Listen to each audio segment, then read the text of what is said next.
नमस्कार, आप देख रहे हैं जीएससी न्यूज। मैं प्रियंका वर्मा। आइए रुक करती हैं आज की बड़ी और खास खबरों पर। दुखद किंतु सत्य, वर्ल्ड सुसाइड प्रिवेंशन डे पर एक रिपोर्ट। आत्महत्या में कानपुर बना नंबर 1। ज्योति बाबा। नशाखोरी, बेरोजगारी, एक तरफा प्यार व्यक्ति को पहुंचा रहा आत्महत्या के द्वार। ज्योति बाबा। नौकरी का जाना, प्यार में हारना हल, आत्महत्या तो नहीं। ज्योति बाबा। कानपुर 10 सितंबर। नौकरी का जाना, प्यार में हारना, घरेलू हिंसा, अनचाहा भय, आर्थिक तंगी, लाइलाज बीमारी इत्यादि के चलते उत्पन्न भयंकर कुंठा, हताश व निराशा का हल नशे में खोजने के कारण आत्महत्या की दर देश में खतरनाक स्तर तक पहुंच चुकी है। उपरोक्त बात सोसाइटी योग ज्योति इंडिया के तत्वाधान में नशा हटाओ, कोरोना मिटाओ, हरियाली बढ़ाओ अभियान के अंतर्गत वर्ल्ड सोसाइटी प्रिवेंशन डे के अवसर पर वर्चुअल संगोष्ठी शीर्षक नशा, हिंसा, बेरोजगारी, कोरोना व आत्महत्या पर अंतर्राष्ट्रीय नशा मुक्ति अभियान के प्रमुख योग गुरु ज्योति बाबा ने कहा। श्री ज्योति बाबा ने आगे कहा कि आज कम समय में सब कुछ पा लेने का जुनून, शॉर्टकट रास्ता अपनाकर मंजिल पर पहुंचने तथा कानून से अपने को ऊपर समझने और ड्रग्स का सेवन करने के कारण प्रदेश में सबसे ज्यादा आत्महत्याओं की दर में कानपुर हो गया है। जहां हम महाराष्ट्र के किसानों की आत्महत्याओं के बारे में पढ़कर चकित व द्रवित हो जाते हैं, लेकिन अब आत्महत्या के केस आपके पड़ोस में मिल जाएंगे। श्री ज्योति बाबा ने कहा कि आज देश में 44 सेकंड में एक व्यक्ति आत्महत्या कर रहा है। इसलिए आत्महत्या से बचने के लिए योग ध्यान ग्रुप से जुड़कर अपनी प्रॉब्लम्स और दर्द को गुरुजन का व काउंसलर से शेयर करें। ज्यादा से ज्यादा सकारात्मक लोगों के साथ रहने के अलावा अंधेरे या बंद जगह में जाने से बचते हुए एकांतवास ना करें। अपने घर से स्वयं को नुकसान पहुंचाने वाली बंदूक, चाकू, नशा व जहर को स्वयं हटा दें। अपनी समस्याओं को अपनों के बीच शेयर जरूर करें। हमेशा सोचें आप अकेले नहीं हैं, क्योंकि हर दर्द का इलाज है। जान है तो जहान है।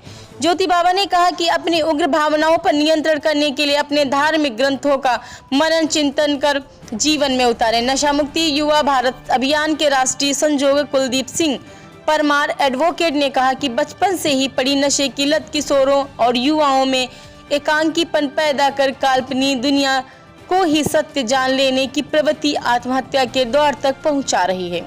प्रदेश संयोजक ओम नारायण त्रिपाठी ने जोर देकर कहा कि जिस देश में चींटी मरना भी पाप समझा जाता, उसी देश में अखबारों के माध्यम से पता चला कि पान मसालों में छिपकली तक पीसकर नशा बढ़ाने के लिए मिलाई जा रही है, जिससे हर खाने वाले के मस्तिष्क में विकृत मानसिकता के तहत हत्या व आत्महत्या के विचार प्रबलता से आते रहेंगे। संविधान रक्षक दल के राजेंद्र कश्यप ने कहा कि सबसे दुखद पहलू ये है कि बच्चे डिप्रेशन व कुंठा के शिकार बन रहे हैं, आत्महत्या को अंतिम सत्य मान रहे हैं। वर्चुअल संगोष्ठी का संचालन लिम्का बुकधारी आलोक मेहरोत्रा व धन्यवाद समाज चिंतक राकेश चौरसिया ने दिया।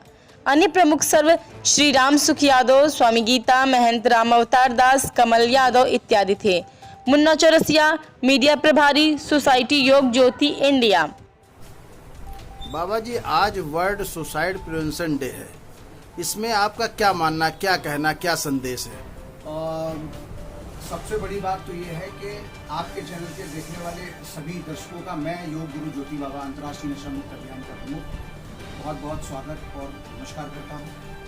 आज वर्ल्ड सुसाइड प्रिवेंशन डे है, जिसमें पूरी दुनिया में लोगों को जो बढ़ती आत्महत्याएं हैं उनसे हम कैसे बचें, इसके बारे में जागरूक किया जाता है। मेरा मानना यह है कि कानपुर, जिस शहर में मैं रहता हूँ, कानपुर को उत्तर प्रदेश में सबसे ज़्यादा आत्महत्या कानपुर में होती है। कानपुर में पिछले वर्ष का जो आंकड़ा है वो लगभग 500 से ऊपर का आंकड़ा जा रहा है, जिसमें एक साल में आत्महत्याएं हुई और पूरे देश में हर 44 सेकंड पर एक आत्महत्या आज हो रही है। इसलिए ये आत्महत्याएं क्यों बढ़ रही हैं?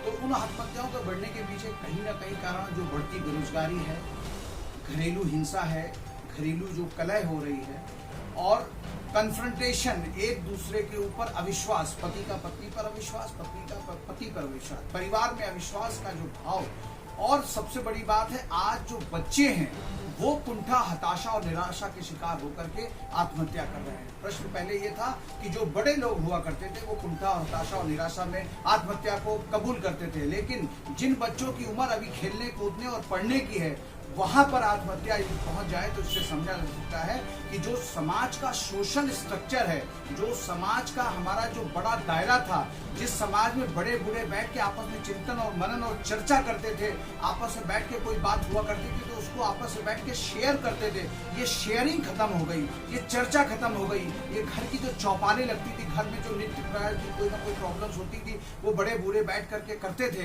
तो कहीं ना कहीं जो एकाकीपन परिवार में आया, कहीं ना कहीं अकेले रहने का भाव आया, कहीं ना कहीं सामूहिक परिवार जो होते थे वो प्रचलन जो खत्म हुआ। और उससे बड़ी बात, जो हल साधारण तरीके से हम ढूंढते हैं वो नशे में खोजते हैं। कोई भी तनाव, कोई भी टेंशन, कोई भी प्रॉब्लम, कोई भी चीज आई तो हमने उसका जो हल है वो नशे में खोजना शुरू कर दिया। परिणाम स्वरूप वो नशा हमें धीरे धीरे करके आत्महत्या की ओर ले जाता है। क्यों? क्योंकि हमारे मन में, हमारे दिमाग में हेलुसिनेशंस का जन्म होता है, मतलब काल्पनिक रूप में हम बहुत ज्यादा खुश होने लगते हैं, बहुत ज्यादा प्रसन्न होने लगते हैं, और जब नशा उतरता है तो एकदम से हम डिप्रेशन की अवस्था में जाते हैं, कुंठा की अवस्था में जाते हैं, निराशा और हताशा की अवस्था में जाते हैं। उस अवस्था से गुजरने के लिए, उस अवस्था से बचने के लिए कहीं ना कहीं मन में एक ही भाव आता है, ये जीवन को खत्म कर दो, ये जीवन अब कुछ नहीं, और आत्महत्या की ओर आदमी अग्रसर होता है। मैं आपके चैनल के माध्यम से देखने वाले सभी भैया बहनों से एक ही बात करता हूँ कि आत्महत्या जीवन का सत्य नहीं है, हत्या जीवन का सत्य नहीं है। आपको परमेश्वर ने एक सुंदर शरीर का मालिक दिया है, उस सुंदर शरीर में एक सुंदर मन दिया है। बस सकारात्मक सोचो, सकारात्मक लोगों के पास रहो, सकारात्मक चिंतन करो। जैसे जैसे तुम्हारा सकारात्मक चिंतन बढ़ेगा, सकारात्मक लोगों के साथ रहने पे सकारात्मक चिंतन बढ़ेगा, तो आपके अंदर जो आत्महत्या के विचार वैसे तो सभी के मन में कभी न कभी, किसी न किसी अवस्था में, किसी न किसी मोड़ पर आते हैं, लेकिन वो लोग कैसे पार हो जाते हैं? जैसे नदी पार करने के पुल की आवश्यकता होती है, तो हम ब्रिज बनाएं। एक ब्रिज कौन सा? सकारात्मक लोगों का ब्रिज बनाएं, ताकि हम उस ब्रिज के माध्यम से जो आत्महत्या का विचार हमारे अंदर जन्म ले रहा है, उस आत्महत्या के विचार से हम बाहर निकल सकेंगे। ऐसा मेरा मानना है। सकारात्मक लोगों के साथ रहिए, और सबसे बड़ी बात है कि अपने घर में आसपास जो जहर, जो आप औजार या कोई और चीज जिससे आप क्रोध में अवस्था में आने पर, नकारात्मक अवस्था में होने पर उसका प्रयोग स्वयं पे कर सकते हैं, उनको अपने घर से हटा दीजिए। क्योंकि अगर वास्तव में लोगों की मदद करने के लिए लोग अपने हथियार लेते हैं, तो कानपुर शहर में आज 26,000 से ज्यादा लोगों के पास सरकारी औजार है, सरकारी हथियार हैं, लेकिन उन्होंने कभी किसी बहन बेटी की रक्षा में, हमने नहीं पेपरों में पढ़ा कि उन्होंने हथियार का इस्तेमाल किया हो। जब भी हमने पढ़ा पेपरों के माध्यम से, तो उन हथियारों का इस्तेमाल उन्होंने स्वतः को खत्म करने के लिए किया। इसलिए अपने घरों में उन हथियारों का प्रचलन और प्रयोग बंद करें। जय हिंद, जय भारत। Thank you. आगे की खबरें देखने की